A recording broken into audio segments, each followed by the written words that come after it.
स्वर योग का क्या अर्थ है? स्वर योग एक प्रकार का योग है जो आत्म साक्षात्कार प्राप्त करने के साधन के रूप में सांस के अध्ययन, नियंत्रण और हेरफेर पर जोर देता है। ये प्राणायाम से संबंधित है, लेकिन उससे भी अधिक व्यापक है, जो केवल सांस नियंत्रण से संबंधित है, क्योंकि स्वर योग सौर, चंद्र और मौसमी गतिविधियों के साथ साथ योगी की शारीरिक और मानसिक स्थिति की समझ को भी एकीकृत करता है। इस प्रकार इसकी प्रथाएं और सिद्धांत अधिक व्यापक और व्यापक हैं। स्वर एक संस्कृत शब्द है जिसका अनुवाद ध्वनि या नोट के रूप में किया जा सकता है। ये केवल एक नासिका छिद्र से हवा के निरंतर प्रवाह को भी संदर्भित कर सकता है। स्वर योग की शिक्षाएं शिव स्वरोदय से आती हैं, जो एक प्राचीन संस्कृत तांत्रिक पाठ है जिस पर 1983 में सत्यानंद सरस्वती द्वारा टिप्पणी और अनुवाद किया गया था। इसी अनुवाद में स्वर योग शब्द को अपनाया गया था। ये शिव और पार्वती के बीच संवाद के रूप में लिखा गया है।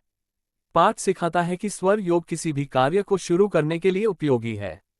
इसमें जागना, खाना, नहाना और पढ़ाई शामिल हो सकती है। स्वर योग बताता है कि 3 स्वर या सांस लेने के तरीके हैं और उन सभी में नाड़ियों से संबंधित विशिष्ट अनुप्रयोग हैं। जो वायु हमारी नाक के दाहिने छिद्र में प्रवाहित होती है उसे दाहिना स्वर, सूर्य स्वर अथवा पिंगला नामों से जाना जाता है। इसी प्रकार से बाईं नासिका छिद्र से प्रवाहित होने वाले स्वर को बायां स्वर, चंद्र स्वर अथवा इडा नामों से संबोधित करते हैं। इन्हें क्रमशः सूर्य नाड़ी और चंद्र नाड़ी भी कहा जाता है। स्पष्ट शब्दों में इसे इस तरह समझ लीजिए कि यदि वायु का प्रवाह दाईं नासिका छिद्र से हो रहा है अथवा बाएं से, तो उसे कहेंगे कि क्रमशः सूर्य स्वर चल रहा है या चंद्र स्वर चल रहा है।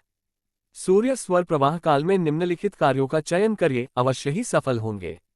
क्रय विक्रय, औषधि सेवन, गृह प्रवेश, यात्रा, व्यायाम, विरोध, मदिरापान, खेती, दान, युद्ध, बैरी को दंड देना, अपने से बलवान को वश में करना, विष का उपचार, भूत उतारना, लेन देन। इनके अतिरिक्त सूर्य में उच्च साधनाएं भी शीघ्रता से सिद्ध हो जाती हैं। ये साधनाएं हैं मोहन, मारण, उच्चाटन, वीरता, मंत्रोपासना, यंत्र तंत्र संबंधी साधना, भूत प्रेत, बेताल, यक्षिणी की साधना, पटकर्मों की साधना तथा स्तंभन संबंधी आदि साधनाएं। चंद्र स्वर इडा अर्थात बाएं स्वर में निम्नलिखित कार्य प्रारंभ किए जाएं तो पूर्ण लाभ प्राप्त करने की संभावना बढ़ जाती है। जैसे व्याधि चिकित्सा, दिव्य औषधियों का सेवन, पौष्टिक कर्म, अन्न और लकड़ी से संबंधित वस्तुओं का संग्रह, पात्रा, दान, विवाह, आश्रम प्रवेश, यज्ञ, मित्रता, विद्यारंभ, देव दर्शन के लिए प्रस्थान, देव मूर्तियों की स्थापना, मंत्र सिद्ध करना, दीक्षा लेना, मोक्ष प्राप्ति हेतु कर्म करना, द्रव्य संचय, बंधु बांधवों से मिलने जाना, गीत, नृत्य तथा शास्त्र सम्मत कार्य, अपने अधिकारी के पास जाना, घर में पशु लाना, राज मंदिर अथवा जलाशय बनवाना, आभूषण धारण करना, तिलक लगाना, विशेषकर जब सम्मोहन के लिए लगाना हो तथा गुरु आदि की पूजा करनी हो आदि। शून्य स्वर, रिक्त अथवा जीव स्वर को समस्वर भी कहते हैं। समस्वर की अवस्था में प्राण सुषुम्ना नाड़ी में प्रवाहित होता है। शून्य स्वर के समय सांसारिक कार्य नहीं करने चाहिए। इस काल में दुष्ट कर्म और योगाभ्यास ही करना चाहिए। मोक्ष प्राप्ति संबंधी कार्य करने के लिए समकाल सर्वश्रेष्ठ माना गया है। ये काल काम, क्रोध, मोह, लोभ और अहंकार पर विजय प्राप्त करने के लिए बहुत ही प्रभावकारी है। इस काल में कहीं की भी यात्रा सर्वथा वर्जित मानी गई है।